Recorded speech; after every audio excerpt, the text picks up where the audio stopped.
Assalamualaikum warahmatullahi wabarakatuh. Good morning, semangat menabung emas. Perkenalkan, saya Mirza Hayati, agen IOA Gold Bekasi. Kali ini, saya akan menjelaskan tentang hal menarik dalam dunia emas. Apa saja? Yuk, ikuti lebih lanjut video ini. Emas merupakan sumber daya alam yang bernilai tinggi. Emas sangat populer karena penggunaannya sebagai perhiasan. Selain kristal, perak, berlian, emas juga digunakan sebagai media investasi.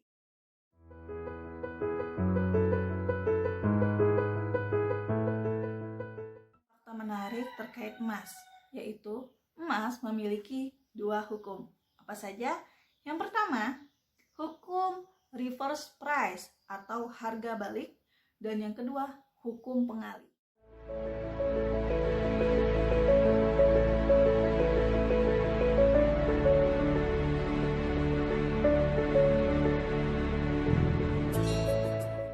Hukum reverse price artinya kondisi di mana dari waktu ke waktu harga suatu barang dan suatu impian akan semakin murah jika kita beli dengan emas.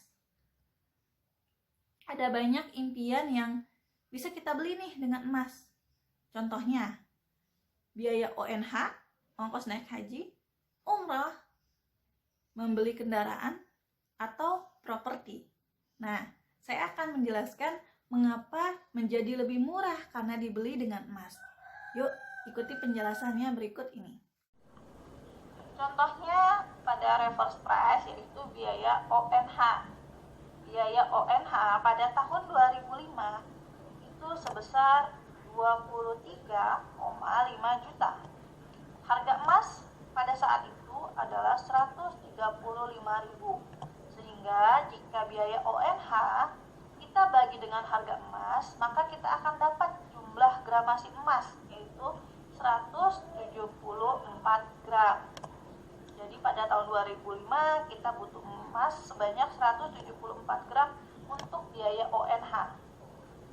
Bandingkan dengan tahun 2010, biaya ONH-nya 31 juta, harga emasnya 350.000, maka gramasinya yang dibutuhkan adalah 88,5 gram.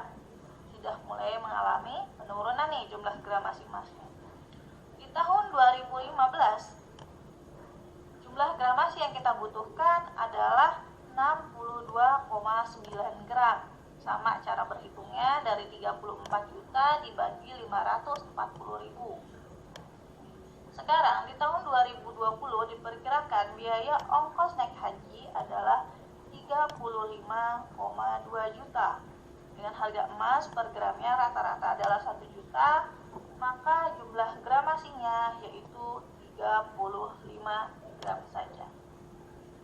Jadi lebih murah ya, dari 2005 ke 2020 ini hampir turun menjadi 1/5-nya ya.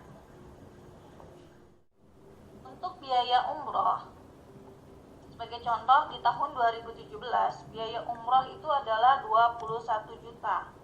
Harga emasnya 650.000. Maka jika dibagi antara biaya umroh dengan harga emas per gram, kita akan dapat kebutuhan emas untuk biaya umrah di tahun 2017 adalah 32 gram. Bandingkan dengan 2020. Biaya umrah pada tahun 2020 yaitu 25 juta. Jika harga emas per gram adalah 1 juta, saat ini rata-rata 1 juta, maka jumlah gramasinya yaitu 25 gram. Dalam rentang 3 tahun, dari 32 gram menjadi 25 gram. Selanjutnya, impian ketiga, yaitu membeli rumah. Menurut data Residential Property Index, rata-rata kenaikan properti dalam 10 tahun terakhir adalah 5,91%. Jadi kemungkinan harga properti itu naik adalah 5,91%. Di sini saya punya data harga rumah subsidi. Rumah subsidi ini udah biasanya rumah yang sederhana ya, tipe 30-60. Pada tahun 2015 harga rumah subsidi yaitu 115 juta. Maka ketika harga emas 540.000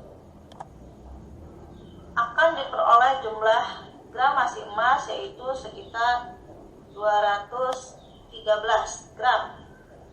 Ya.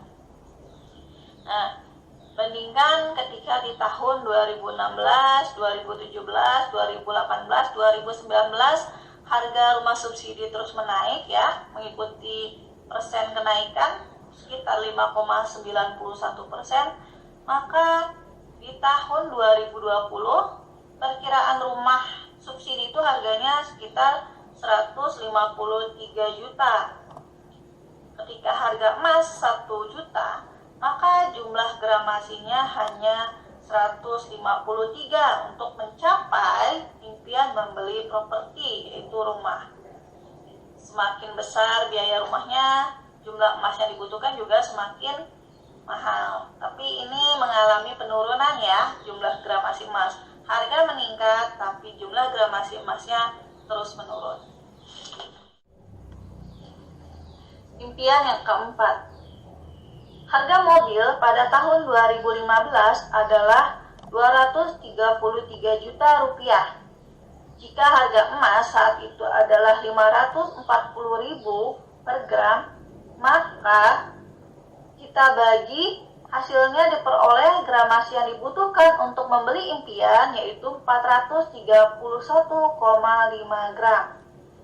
Bandingkan dengan tahun 2020, 5 tahun kemudian, harga mobilnya naik menjadi 255 juta.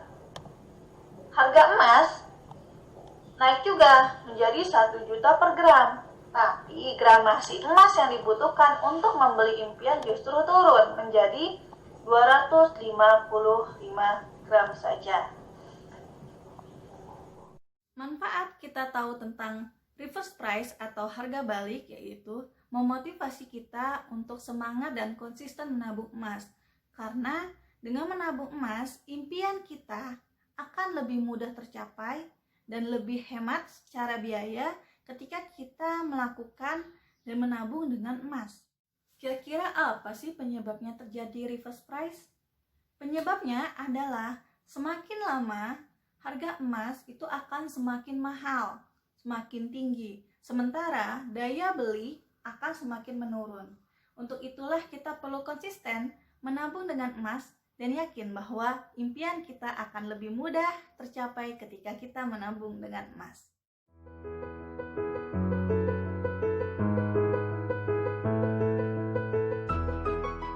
Hukum yang kedua yaitu hukum pengali.